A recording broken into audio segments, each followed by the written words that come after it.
Defective welds are a leading cause of structural failures, costing industries billions in repairs and safety risks.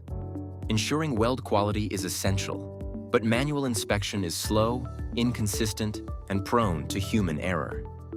Neatco Engineering developed an AI-powered system to automate weld inspection, specifically for diesel particulate filters. These filters are welded by robots for efficiency and consistency.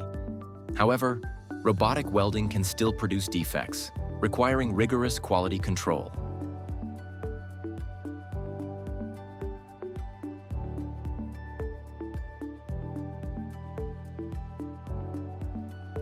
A motorized rotary table positions the DPF for weld inspection. A custom interface enables precise speed and rotation adjustments. Cameras mounted on a custom fixture capture high-resolution weld images. Captured images are processed to detect weld defects with precision.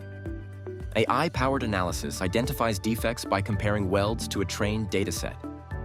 Defective welds are flagged for review, ensuring consistent quality control. To learn more about this innovative solution or implementation of this technology, visit neatcoeng.com.